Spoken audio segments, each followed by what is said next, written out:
সকলোকে স্বাগতম জনাইছোঁ আমি আজি এটা বিশেষ ভিডিঅ' অসমৰ আঁচনিসমূহ যিবিলাক গভৰ্ণমেণ্ট স্কিম আছে সেই স্কিমবিলাকৰ ওপৰত খুব বেছি এক্সামৰ কুৱেশ্যনবিলাক আহি থাকে তো এইবাৰো আহিব চ' তাৰ ওপৰত আমি আজি ডিছকাশ্যন কৰিম যিকেইটা ইম্পৰ্টেণ্ট কুৱেশ্যনছ তো আপোনালোকে ভিডিঅ'টো অকণ স্কিপ নকৰাকৈ সম্পূৰ্ণৰূপে চাব আৰু বহুতে কৈ আছিলে যে গভৰ্ণমেণ্ট স্কিমসমূহৰ ওপৰত এটা ভিডিঅ' লাগে চ' আজি ভিডিঅ'টো আপোনালোকে গভৰ্ণমেণ্ট স্কিমসমূহৰ ওপৰত পাব প্ৰথম কুৱেশ্যনটো কি দিয়া আছে আপোনালোকে চাই লওক তাতে সুধিছে যে দ্য গভৰ্ণমেণ্ট অফ আছামছ অষ্টদশ মুকুতাৰ উন্নতিমালা garland of 18 development pearls concept is inspired by which of the following actually কি হয় আমাৰ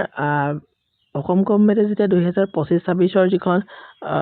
তেওঁলোকে বাজেট উত্থাপন কৰিছিলে তো তাতে আমাৰ বিত্তমন্ত্ৰী অজন্তা নেওগে সেই সময়ৰ বিত্তমন্ত্ৰী অজন্তা নেওগে তাতে উল্লেখ কৰিছিলে অসম গভৰ্ণমেণ্টে তাতে উল্লেখ কৰিছিলে এটা ফ্লেগশ্বিপ এটা স্কিমৰ কথা য'ত নেকি অষ্টদশ মুকুতাৰ উন্নতি মালা বিষয়ে তেওঁলোকে উল্লেখ কৰিছিল আৰু তাতে 18টা স্কিমৰ কথা উল্লেখ কৰিছিলে আৰু এই 18টা স্কিমৰ কথা তেওঁলোকে নামাকৰণ কৰিছিলে যে অষ্টদশ মুকুতাৰ উন্নতি মালা তো এই যিটো ধাৰণা এই ধাৰণাটো তেওঁলোকে ক'ৰ পৰা লৈছিলে সেইটো সুধিছে তো ইয়াতে কৈছে option A the 18 administrative divisions of the Ahom কিংডমৰ 18টা এডমিনিষ্ট্ৰেটিভ ডিভিজনৰ পৰা লৈছিলে নেকি নে বিত কৈছে 18 chapter of the Bhagavad Gita চিত আছে 18 Puranas of the Hindu literature option ডিত আছে কি দিয়া আছে 18 মেজৰ ট্ৰাইবছ অফ অসম তো শুদ্ধটো কি হ'ব option B will be the correct answer 18 chapter of the Bhagavad Gita ঠিক আছে তো তাৰ পৰা ইনস্পায়াৰ হৈ পিনি লৈছিলে ইয়াতে অকণমান লিখি ৰাখিছোঁ স্পষ্টকৈ লিখা আছে যে দ্য গভৰ্ণমেণ্ট অফ আছামছ অষ্টদশ মুকুতাৰ উন্নতি মেলা garland of 18 development pearls is inspired by the 18 chapter of the Bhagavad গীতাৰ 18টা চেপ্টাৰৰ পৰা ইনস্পায়াৰ্ড হৈছিলে the concept symbolises the state's 18 flagship development schemes is representing a pearl contributing to Assam's holistic growth and welfare ঠিক আছে নেক্সট 2 নম্বৰ কুৱেশ্যনত সুধিছে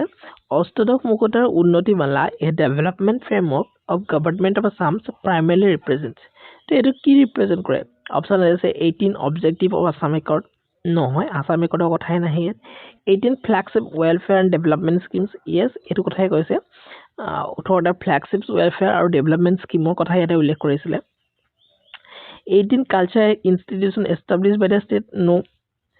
18 districts created after independence এইবিলাকৰ কথা ইয়াত নাহে so option B will be the correct answer next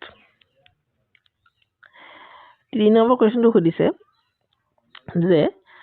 for what purpose did Assam government launch Nijut Moina schemes in August 2024 আমাৰ অসম গভৰ্ণমেণ্টৰ এটা most popular এটা স্কিম হয় নিযুত মইনা স্কিম তো সেই নিযুত মইনা যিটো আঁচনি সেই আঁচনিটো 2024 চনত লঞ্চ কৰা হৈছিলে আৰু ইয়াতে পাৰপজটো কি আছিলে আমাক সেইটো সুধিছে অপশ্যন এ আছে টু ছাপৰ্ট ইণ্ডিজিনিয়াছ ৱেভাৰৰ কথা ইয়াত নাহে to eliminate financial difficulties of the poor ফেমিলিছৰ কথাও ইয়াত নাহে প'ৰ ফেমিলিছৰ কথা আহে কিন্তু ইয়াতে কিন্তু তাতকৈ বেছি ইম্পৰ্টেণ্ট হয় to eradicate child marriages by empowering female students and promoting education over early marriages কাৰণ এইটো এডুকেশ্যনৰ লগত জড়িত আৰু এইটো গাৰ্ল ষ্টুডেণ্টবিলাক প্ৰভাইড কৰিছিলে যাতে তেওঁলোকৰ চাইল্ড মেৰেজবিলাক ৰোধ কৰিব পাৰি আৰু তেওঁলোকৰ পঢ়াৰ যিটো ক্ষেত্ৰ সেই ক্ষেত্ৰতো তেওঁলোকক যাতে সাহস দিব পাৰি হয়নে নেক্সট এইটো হেল্থ কেয়াৰ ফেচিলিটি এইবোৰ নাহে চ' অপশ্যন চিউৰবিলাক কাৰেক্ট আনচাৰ নেক্সট এটা স্পষ্টকৈ লিখা হৈ আছে যে The Nijut Moina schemes was launched by the government of Assam in August 2024 to encourage girls to contribute their educations and reduce the incidence of the child marriage. Under the scheme, financial assistance is provided to eligible female students studying in higher secondary, graduation, postgraduate courses, thereby promoting education and women's empowerment. So, তেওঁলোকে promoting এডুকেশ্যনৰ ওপৰত গুৰুত্ব প্ৰদান কৰিছিলে আৰু women এম্পাৱাৰমেণ্টৰ ওপৰত গুৰুত্ব প্ৰদান কৰিছিলে আৰু এই ক্ষেত্ৰত তেওঁলোকে হায়াৰ ছেকেণ্ডেৰী পঢ়ি থকা ছোৱালীসকল গ্ৰেজুৱেশ্যন পঢ়ি থকা ছোৱালীসকল আৰু পষ্ট গ্ৰেজুৱেশ্যন পঢ়ি থকা ছোৱালীসকলক কিছুমান ফাইনেন্সিয়েল এছিষ্টেঞ্চ প্ৰভাইড কৰিছিলে ঠিক আছে কিমান কি কৰিছিলে সেইখিনি পাছত আছে আমি আলোচনা কৰিম ঠিক আছে নেক্সট আপোনালোকে জানে আমি জ্ঞানতীৰ্থ ৱেটো ছাকচেছ ইউটিউব চেনেলৰ তৰফৰ পৰা আমি এবাৰ সৰু এটা ইনিচিয়েটিভ 10 দিনীয়া লাইভ মক এক্সামৰ অনুষ্ঠিত কৰিছিলোঁ স্পেচিয়েলি ফৰ দ্য যিটো আছিলে আমাৰ আছাম কোঅপাৰেটিভ এপেক্স বেংকৰ এছিষ্টেণ্টৰ এক্সাম 2026 চনৰ 28 জুন তাৰিখে হ'বলৈ গৈ আছে তো তাতে এইটো আমাৰ 7 নম্বৰ এক্সামটোৰ মেৰিট লিষ্ট হয় প্ৰতিটো এক্সামে আমি মেৰিট লিষ্ট প্ৰভাইড কৰিছোঁ আপোনালোকক কাৰণ আমি একেবাৰে এক্সামৰ দৰে এটা এনভাইৰনমেণ্ট আপোনালোকক দিব চেষ্টা কৰিছোঁ আৰু তাৰ বাবে আমি OMR চিট আপোনালোকক প্ৰভাইড কৰিছোঁ OMR চিট ফিল আপ কৰাৰ পিছত দুঘণ্টীয়া সময় দিব আপোনালোকক 6 বজাৰ পৰা 8 বজালৈকে পৰীক্ষাটো হয় সদায় তো এই সময়ছোৱাত আপোনালোকক আমি গাইড কৰোঁ আৰু সেই 8 বজাৰ পাছত 10 মিনিট সময় দিয়া হয় আৰু OMR চিটসমূহ আপোনালোকক ছাবমিট কৰিবলৈ হোৱাটছআপ যোগে সময় দিয়া হয় আৰু সেইখিনি OMR চিট ছাবমিট কৰাৰ পাছতে আমি এইখিনি চেক কৰি পিনে এনেকৈ ধৰণৰ ৰিজাল্ট প্ৰভাইড কৰোঁ যদি আপোনালোকে ল'ব বিচাৰে এইটো ফোন নম্বৰ 6026300671 ইয়াতে আপোনালোকে হোৱাটছআপ কৰিলে সকলোখিনি পাই যাব এতিয়াও ল'ব পাৰিব 10খন মক পেপাৰ আছে যদি লয় এতিয়া অন স্পট লাভ কৰিব 9খন মক পেপাৰ অন স্পট লাভ কৰিব আৰু এখন মক পেপাৰ আজি 6 বজাৰ পৰা 8 বজালৈকে এক্সামটো হ'ব সো আজি শেষ হ'ব যদি লাগে লৈ ল'ব ইয়াৰ পাছত আৰু লৈ ইমানটা লাভ নহ'ব কাৰণ কালিৰ দিনটোহে আছে পৰখিলৈকে আপোনালোকৰ এপেক্স বেংকৰ পৰীক্ষাও হ'ব আৰু এইখন OMR চিট আপোনালোকে চাই ল'ব পাৰে এই ধৰণে OMR চিট আমি দিয়া হয় আৰু এইখিনি চেক কৰি পিনে এই ধৰণে মাৰ্কছসমূহ আপোনালোকক দিয়া হয় ঠিক আছে next 3 number question in which year was the মুখ্যমন্ত্ৰী নিযুত মইনা স্কিমছ লঞ্চড মুখ্যমন্ত্ৰী নিযুত মইনা স্কিম কেতিয়া লঞ্চ কৰা হৈছিলে 2024 বৰ্ষ অকমান ওপৰত কৈ থৈ অহা হৈছে ঠিক আছে এইটো একচুৱেলি 4 নম্বৰ কুৱেশ্যন নাম্বাৰিঙত ভুল আছে বাৰু যি নহওক 4 নম্বৰ কুৱেশ্যনটো সুধিছে দ্য আছাম গভৰ্ণমেণ্টছ মুখ্যমন্ত্ৰী নিযুত Moina scheme provides monthly financial assistance to female students pursuing higher secondary graduation and post graduation studies তো যিসকলে higher secondary graduation post graduation পঢ়ি আছে যিসকল ছোৱালী কেণ্ডিডেট এক্সপিৰিয়েঞ্চ বুলি ক'লে ভুল হ'ব ছোৱালী শিক্ষাৰ্থী তো সেইসকলক ফাইনেন্সিয়েল এছিষ্টেঞ্চ প্ৰভাইড কৰিছিলে তো কোনটো কাৰেক্ট হয় তলত দিয়া তো এইচএছক 500 দিছিলে নেকি এইচএছক 500 দিয়া হোৱা নাছিলে এইচএছক 1000 দিছিলে গ্ৰেজুৱেশ্যনসকলক 1250 পোষ্ট গ্ৰেজুৱেশ্যনসকলক 2500 টকা দিছিলে তো এইটো কাৰেক্ট হ'ব অপশ্যন বি হৈছে কাৰেক্ট এনচাৰ এইটো মান্থলি ফাইনেন্সিয়েল এছিষ্টেঞ্চ হয় অপশ্যন বি টো হ'ব শুদ্ধ অৰ্থ মনত ৰাখি থৈ দিব বাকিকেইটা ভুল ঠিক আছে নেক্সট ইয়াতে লিখাই হৈছে আণ্ডাৰ মুখ্যমন্ত্ৰী নিযুত Moina scheme eligible girl student ৰিচিভছ 1000 টকা হায়াৰ ছেকেণ্ডেৰী পঢ়ি থকা হ'লে লাভ কৰিছিলে পাৰ মান্থ 1250 টকা গ্ৰেজুৱেশ্যন পঢ়ি থকা হ'লে পাৰ মান্থ লাভ কৰিছিলে আৰু 2500 টকা পাৰ মান্থ পষ্ট গ্ৰেজুৱেশ্যন পঢ়ি থকা ছোৱালী কেণ্ডিডেটসকলে লাভ কৰিছিলে দি scheme aims to encourage higher education among girls and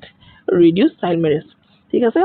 5 number কোৱেশ্চনটো সুধিছে the মুখ্যমন্ত্ৰী নিযুত মইনা schemes is an example of which type of welfare scheme তো মুখ্যমন্ত্ৰী নিযুত মইনা স্কিম তো এটো এটা এক্সাম্পল হয় কি টাইপৰ এটা স্কিম হয় তো এটা চেন্ট্ৰেল সেক্টৰ স্কিম নেকি নো এটা চেন্ট্ৰেলৰ কথাই নাহে ইয়াত চেন্ট্ৰেলি স্পন্সৰ্ড স্কিম নেকি চেন্ট্ৰেল স্পন্সৰ কৰিছে নেকি নো এটো সম্পূৰ্ণৰূপে ষ্টেট স্পেচিফিক এটা ওয়েলফেয়াৰ স্কিম হয় so option C will be the correct answer আৰু নামৰ পৰাই গমে পায় মুখ্যমন্ত্ৰী হয়নে চিফ মিনিষ্টাৰ ইয়াত লিখা আছে চক the Nijut Moina scheme is a state specific welfare scheme launched by the government of Assam to support female education and empower young women ঠিক আছে 6 নম্বৰ কোৱেশ্চনটো কি দিয়া আছে আপোনালোকে হেতু চাই লওক তাতে কৈছে যে in which year was the Arunodaya scheme was launched by the government of Assam এতিয়া Arunodaya স্কিমৰ কথা আহি গ'ল most popular আমাৰ অসমত বৰ্তমান ইয়াতকৈ আৰু পপুলাৰ স্কিম নাই তো এই Arunodaya বৰ্তমান 3.0 আহি গৈছে তো ইয়াতে যদি চাওঁ ইয়াতে সুধিছে ইন হুইচ ইয়াৰ কেতিয়া অৰুণোদয় স্কিমটো লঞ্চ কৰা হৈছিল অৰুণোদয় স্কিমটো প্ৰথমতে 2020 চনতে একচুৱেলি লঞ্চ কৰা হৈছিল so option B will be the correct answer ঠিক আছে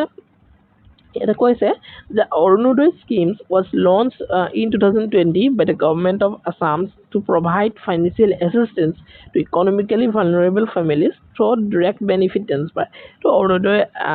যিটো স্কিম এই স্কিমটোৰ জৰিয়তে যিটো ফাইনেন্সিয়েল এছিষ্টেঞ্চ প্ৰভাইড কৰা হয় মান্থলি ইকনমিকেলি ভালনাৰেবল যিবিলাক ফেমিলি আছে তেওঁলোকক এই পইচাখিনি DBTৰ জৰিয়তে দিয়া হয় DBT বুলি কৈ দিলে ফুল মিনিংটো আহিব পাৰে DBT মানে হৈছে ডিৰেক্ট বেনিফিট ট্ৰান্সফাৰ ডিৰেক্টলি তেওঁলোকৰ বেংক একাউণ্টত পইচাটো দিয়া হয় ঠিক আছে সেইটোৱে সুধিছে কুৱেশ্যন এইটো আহিব পাৰে যে under which mechanism in financial assistance transfer to beneficiaries under the Arunodoi scheme কেৱল অৰুণোদয় স্কিম বুলিয়ে নহয় কিষাণ যিটো কৃষকসকলে পায় কিষাণ সন্মান নিধিৰ জৰিয়তে তো সেইটো ডাইৰেক্ট বেনিফিট ট্ৰান্সফাৰে হয় কুশল কোঁৱৰ যিটো বৃদ্ধ পেঞ্চন যোজনা সেইটো ডাইৰেক্ট বেনিফিট ট্ৰান্সফাৰে হয় নিযুত মইনা আঁচনিটোও ডাইৰেক্ট বেনিফিট ট্ৰান্সফাৰ তো আজিকালি প্ৰায়খিনিয়ে এনেধৰণেই কৰা হয় তো ইয়াতে সুধিছে অৰুণোদয় স্কিমটো কোনটো মেকানিজমত আচলতে এইটো ট্ৰান্সফাৰ কৰা হয় বেংকলৈকে তো এইটো ডাইৰেক্ট বেনিফিট ট্ৰান্সফাৰ হয় বাকীকেইটা নহয় এইকেইটা কনফিউজ কৰিবৰ কাৰণে দিয়া হৈছে ঠিক আছে 8 নম্বৰ কুৱেশ্যনটো সুধিছে যে what was the initial monthly financial assistance provided under the Arunodaya schemes at the time of its launch যেতিয়া অৰুণোদয় স্কিম লঞ্চ হৈছিলে কিমান চনত লঞ্চ হৈছিলে অলপ আগতে কৈছিলোঁ অৰুণোদয় স্কিম লঞ্চ হৈছিলে 2020 চনত আৰু সেই সময়ছোৱাত কেইটকাকৈ দিয়া হৈছিলে ইনিচিয়েলি 830 টকা ইনিচিয়েলি অৰুণোদয় স্কিমৰ যিটো তেওঁলোকে ফাইনেন্সিয়েল এছিষ্টেঞ্চ দিছিলে সেইটো মান্থলি 830 টকা আছিল ঠিক আছে নেক্সট এইটো এতিয়া বাঢ়ি পানি 1250 টকা হ'লগৈ ঠিক আছে নেক্সট এটা চাওক সেইটো কুৱেশ্যনে আছে next what is the current monthly financial assistance এইটোৰ ওপৰতো আহিব পাৰে provided the beneficiaries of the Arunodoi scheme তো এইটো 1250 ঠিক আছে নেক্সট যাম আমি নেক্সট কুৱেশ্যনলৈ যোৱাৰ আগতে আপোনালোকে এইখিনি চাব পাৰে যিহেতু আমাৰ জ্ঞানতীৰ্থ ৱেটো ছাকচেছ ইউটিউব চেনেলৰ তৰফৰ পৰা DSS 191 পদৰ কাৰণে আপোনালোকে এপ্লাই কৰিছিলে আৰু তাৰ বাবে আমি ই বুক লঞ্চ কৰিছিলোঁ কাৰণ আপোনালোকে জানে DSSৰ কাৰণে আমি প্ৰথম যেতিয়া 2025 চনৰ DME হৈছিলে তেতিয়া আমি মক পেপাৰ ৰিলিজ কৰিছিলোঁ আৰু ইমান বেছি সঁহাৰি আপোনালোকৰ পৰা লাভ কৰিছিলোঁ আৰু তাতে যথেষ্ট সংখ্যক কমনো পৰিছিলে মাত্ৰ 10খন মক পেপাৰ আমি তেতিয়া 99 ৰুপিছত প্ৰভাইড কৰি আছিলোঁ আপোনালোকক চ' সেই মক পেপাৰসমূহৰ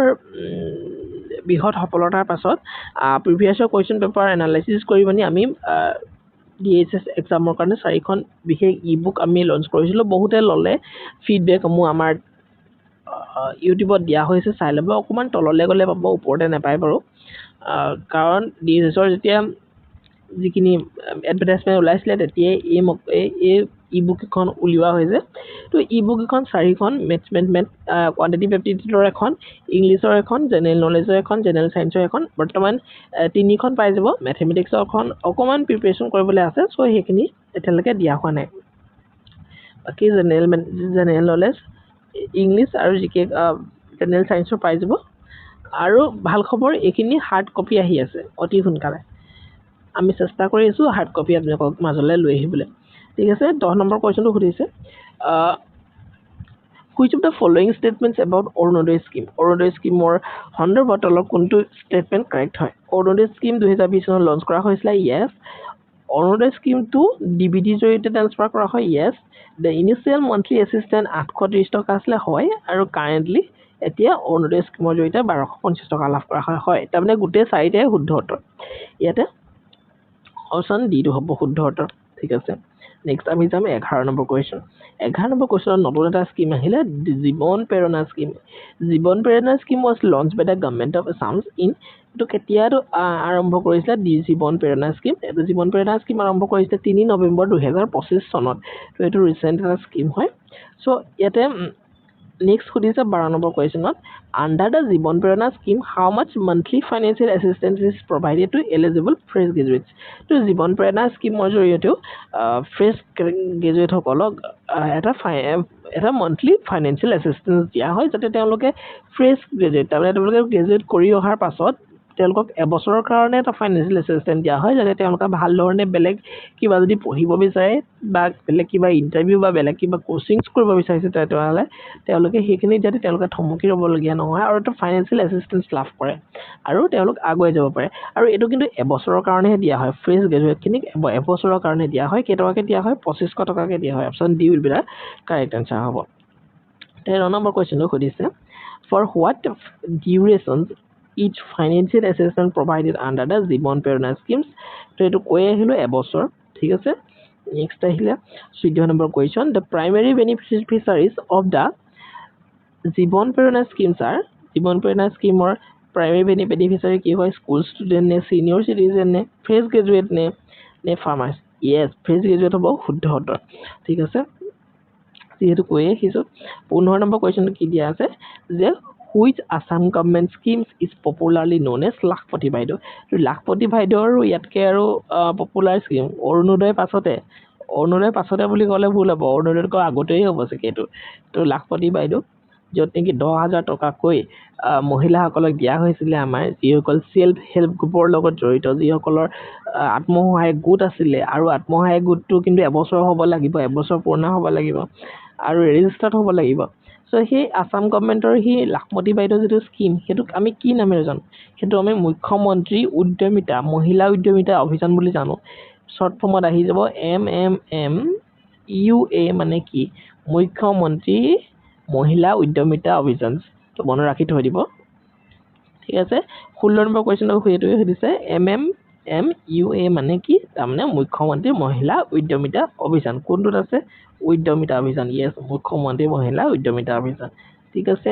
নেক্সট আহিলে কুৱেশ্যন নম্বৰ 17 তাতে সুধিছে যে আন্ডাৰ MMMUA তাৰমানে লাখপতি বাইদেউ যিটো স্কিম হয় এই স্কিমটোৰ জৰিয়তে how much financial assistance is provided in the first year তো প্ৰথম বৰ্ষত 10,000 টকাকৈ দিয়া হৈছিলে আৰু তেওঁলোকক ঘোষণা কৰিছে যে দ্বিতীয় বৰ্ষত যদি তেওঁলোকে সেই 10,000টো লৈ পানি যদি কিবা কাম কৰি দেখাব পাৰে কিবা যদি তেওঁলোকে নিজৰ কাৰণে বিজনেছ বা এনেকুৱা ধৰণৰ কিবা যদি ডেভেলপমেণ্ট কামত যদি ইউজ কৰা দেখাব পাৰে তেতিয়াহ'লে 25,000 টকা নেক্সট ইয়েৰত তেওঁলোকে লাভ কৰিব নেক্সট বাৰত আৰু তাৰ পাছত আৰু তেওঁলোকক সেই ধৰণে সহায় কৰা হ'ব কিন্তু এই 10,000 টকাটো তেওঁলোকে ঘূৰাই দিব নালাগে কিন্তু সেই 25,000 টকাটো তেওঁলোকে কিছুমান সুদ দিব লাগিব কম সুতত ঠিক আছে 18 নম্বৰ কুৱেশ্যন তাতে সুধিছে under MMMUA scheme how much financial assistance can a beneficiary receive in the second year if the first year's funds are properly utilized যদি প্ৰথম ইয়াৰ ফাণ্ডছটো প্ৰপাৰলি ইউটিলাইজ তেওঁলোকে কৰিছে বা আৰু সেইটো দেখাব পাৰে তেতিয়াহ'লে ছেকেণ্ড ইয়াৰত তেওঁলোকক 25,000 টকা দিয়া হ'ব so' option D will be the correct answer মই ডিটো হ'ব শুদ্ধ দেই নেক্সট আহিলে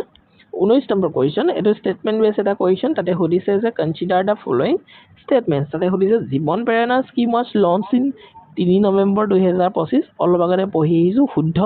fresh graduate receive 1250 per month for 1 year under the scheme no' Jiban Prerana স্কিমৰ জৰিয়তে ফ্ৰেছ গ্ৰেজুৱেটসকলক 1250 নিদিয়ে 2500 টকা দিয়ে চ' এইটো ভুল MMMUA is popularly known as লাখপতি বাইদেউ ইয়েছ সেইটো জনা যায় লাখপতি বাইদেউ হিচাপে under MMMUA beneficiaries may receive 25,000 টকা in the second year subject to proper utilisations of the previous funds yes বাকী গোটেইকেইটাই শুদ্ধ অকল 2 নম্বৰটো ভুল হয় তো ইয়াতে শুদ্ধটো কোনটো হ'ব অকল 2টো ভুল তো 2 থকা অপশ্যনকেইটা আমি কাটি দিম তো অপশ্যন চিটো হ'ব শুদ্ধ ঠিক আছে নেক্সট এইখন আমাৰ জেনেৰেল সায়েন্সৰ ই বুকখন যদি লাগে লৈ ল'ব গোটেইখন একেলগতে পাই আছে 99 ৰুপিছত আৰু যদি লাগে আপোনালোকে আমাৰ হোৱাটছআপ নাম্বাৰ ডেছক্ৰিপশ্যনত আছে তাতে হোৱাটছআপ কৰিলেই হ'ল ঠিক আছে নেক্সট আহিলে 20 নম্বৰ কুৱেশ্যন তাতে সুধিছে আণ্ডাৰ দ্য নিযুত বাবু আঁচনি how much monthly financial assistance is provided to graduate male students তো এতিয়া নিযুত মইনা আঁচনি যেতিয়া দি আছিলে তেতিয়া বাবুসকলেও বহুত মামাক হেৰি কৰি আছিলে নহয়নে তো সেই নিযুত বাবু আঁচনিও আহি গ'ল তো সেই বাবু আঁচনিৰ জৰিয়তে কিমান ফাইনেন্সিয়েল এছিষ্টেন্স প্ৰভাইড কৰা হয় গ্ৰেজুৱেট মেল ষ্টুডেণ্টসকলক 1,000 টকাকৈ দিয়া হয় মান্থলি তো option B will be the correct answer আৰু under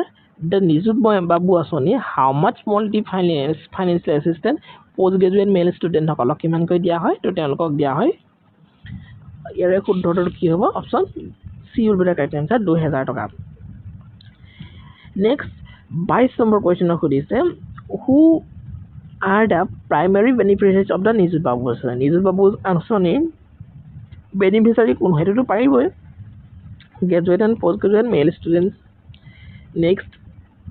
23 number question the Kushal Konwar বৃদ্ধ পেঞ্চন ইউজ স্কিম যেটো হয় এটো ইন্টেন্ডেন্ট ফৰ কাকানে ইটো কৰা হয় পাৰ্সনস ইজ 60 years and above যিসকল বৃদ্ধ হয় 60 বছৰৰ ওপৰত তেওঁলোকক এটো দিয়া হয় নেক্সট আহিলে এটো একেবাৰে ন্যূনতম দিয়া হয় আই থিংক কিমান দিয়া হয় পাহৰি গৈছো 250 মান চাগে দিয়া হয় মই এটো চাইবানি ভালকে কনফার্ম কৰিম আপোনালোকে নিজেও চাই লবচোন কিন্তু হেতু যদি বহাই তেতিয়া বেছি ভাল হ'ব গতি অসম গভৰ্ণমেণ্টে হেতুৰ ওপৰত অকমান চকু দিব লাগে যেহেতু বহুতখিনি কাম অসম গভৰ্ণমেণ্টে কৰিছে আৰু এটো আসলে আমি অসম গভৰ্ণমেণ্টক ধন্যবাদ দিব লাগে কিন্তু এই কুশল কোঁৱৰ যেটো বৃদ্ধ পেঞ্চন যোজনা হেতু কিন্তু মোৰ মতে বহাব কিন্তু লাগে ঠিক আছে 24 নম্বৰ কোৱেশ্চন সুধিছে what is the maximum age required to avail benefits under the Kushal Konwar বৃদ্ধ পেঞ্চন যোজনা তো বৃদ্ধ পেঞ্চন যোজনাৰ জৰিয়তে 60 বছৰৰ ঊৰ্ধ্বৰ যিসকল আমাৰ ককা আইতা সকল আছে বা বৰ্তা বৰ্মা সকল আছে তো তেওঁলোকে কি কৰিব পাৰে হেতু দিব পাৰে তেওঁলোকক দিয়ে আৰু নেক্সট আহিলে consider the following statement এটা consider কৰিবলৈ কৈছে following statement based under the Nijut Babu আঁচনি graduate male students receive 1250 টকা 1250 টকা দিয়ে নেকি graduate male studentক 1000 টকা দিছিল নো এটা ভুল